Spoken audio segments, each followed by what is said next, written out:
Hello everybody, welcome back to my channel, and in today's video I would love to talk about perfumes for Valentine's Day. And also, as you can see, I changed the background of my videos, and this is the best I could do because we live in a tiny studio, so it's either my previous background or this background, and please let me know what you think is better.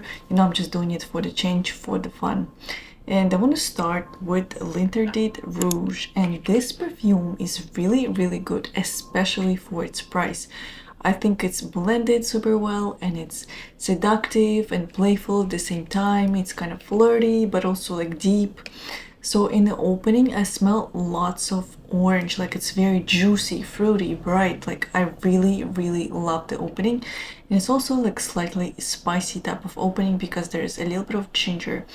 And as this like fruitiness and juiciness starts to dry down, you're definitely picking up on the tuberose, and it's very like bubblegummy type of tuberose. I really love this type of tuberose, and when it's mixed in with the rest of the notes, like with the ginger, with the blood orange, it's just so nice, so good. I really love it. And as it dries down, it becomes kind of more serious and mature. There is patchouli and other woods in the background, and it kind of takes it to like a deeper, darker level compared to the opening. But I still love it. I do prefer the opening to the dry down, but I still find the dry down very enjoyable, and the tuberose is still there.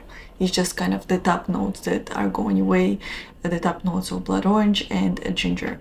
So really highly suggest you guys try it, because like this is really good, especially for its price. And the next perfume I want to talk about also has a red bottle, and it's Baciami by Bulgari, and this is like a really nice, also white floral fragrance. It smells like candy in the opening. It kind of has this candy-like quality that I really enjoy, and the bottle is also shaped like a candy, so I find it very fun and interesting take on the note of gardenia. So gardenia here is pretty prominent, so you have to like white florals. And this fragrance only has 3 notes: gardenia, vanilla and amber, and I don't pick up on the amber. I do pick up a lot on gardenia and a lot on vanilla, and it smells like a very creamy floral. It gives me very playful, flirty and kind of like relaxed vibes. It kind of takes me to like the summer season, even though I think it's perfectly appropriate for any season, but I would definitely think that in the summer it's gonna especially shine. But also for Valentine's Day, it's really beautiful fragrance because it's very creamy, it's very smooth, it's simple, but at the same time elevated. So if you like gardenia and if you like vanilla, I think there's a very good chance you will love this fragrance. And also like this candy-like quality, it doesn't let it go into completely like floral direction. So try Baciami if you like white flowers. And next we're gonna talk about fragrances called Rouge by Balmain.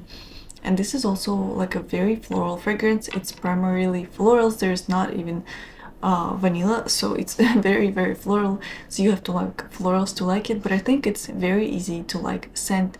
And this fragrance also has a red bottle, so we're on a roll with red bottles today.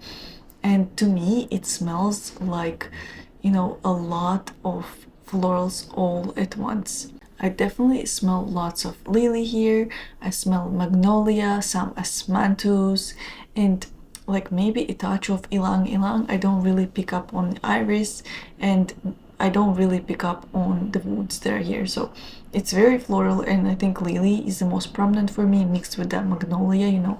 It kind of gives me like a little bit of green vibes, also not only floral, but I think it might be the lily that smells like that here. It's very like carnal, kind of sexy and mature, if I could say that. It's not like a very easygoing fragrance. I think like it's good for evening, for date night, perfect for Valentine's Day. So if you like floral fragrances, and if you were interested in note of lily mixed with some magnolia and asmanthus that gives this perfume sweetness, then I think it's safe to say you will like it. And also I think this is like a safe fragrance relatively.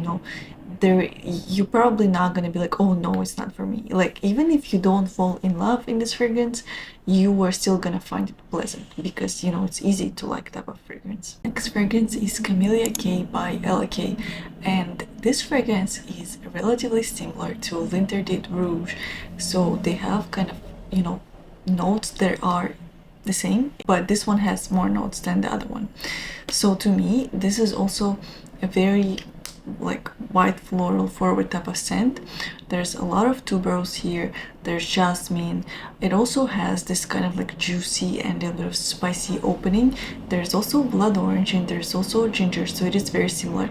But what's different is that this fragrance has also passion fruit, and to my nose it gives this fragrance more fruitiness, and it takes it into more playful, youthful direction. I feel like Linterdit Rouge is slightly more serious, you know, and slightly more grown, and Camelia K is very playful, very flirty type of white floral.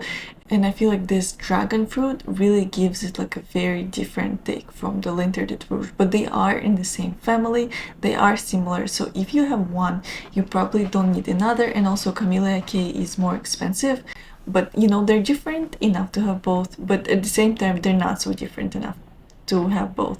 So it's up to you to decide. I just really wanted to also talk about Camelia K because I enjoy it a lot, and I really do enjoy that like bright and juicy fruitiness that stays here longer than in Linterdit Rouge. And next fragrance is Love Don't Be Shy by Kilian. This is, I feel like, such a classic, and lots of people love this scent, and it is really, really good. You know, it opens up. By the way, I'm wearing it today on this hand because on another hand I'm wearing a Linterdit Rouge, and also on this hand, the Love Don't Be Shy is mixed with something else. After I finish talking about it, I will tell you what I mixed it with. And so Love Don't Be Shy, it opens up like a little bit green because there's neroli, I think there's also petitgrain, so it's slightly like green opening, but straight from the opening you can definitely smell like very intense sweetness. There's marshmallows, caramel, vanilla, like lots of sweetness, but I feel like it's also toned down by lots of greenness, and also there are white florals, like I think there's jasmine and a little bit of rose, but it's all there to just kind of smooth out that sweetness and make it more creamy and more wearable. And so I feel like it's a really good scent. It's also very like mass pleasing, you know, a lot of people love it and a lot of people wear it, and I feel like it's a safe choice for Valentine's Day.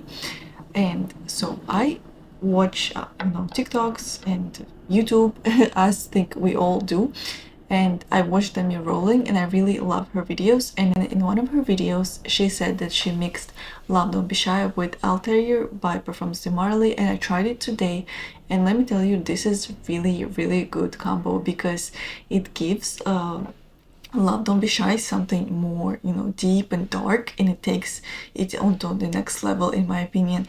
Like, Love Don't Be Shy by itself is good, but with Altair is even better. Like, it's very, very addictive. I really love it, and if you guys have both these fragrances, I highly suggest you layer it as well, and you're gonna be surprised by how good it is. And the next fragrance is La Capitale by Xerjoff, and this is definitely an acquired love for me because when I first tried it I did not like it, and I was gonna get rid of my sample, but I decided not to do it. It was a long time ago, by the way, like a couple years ago, and recently I've been going through my samples and I sniffed it and I was like, wow, that's good. Now I understand what people were talking about. And this is a really, really nice, like, grown up strawberry fragrance. This is not juvenile, it's not too young, it's a really, really nice take on the strawberry. The main notes I smell in this fragrance are strawberry, caramel, some peach, and definitely leather.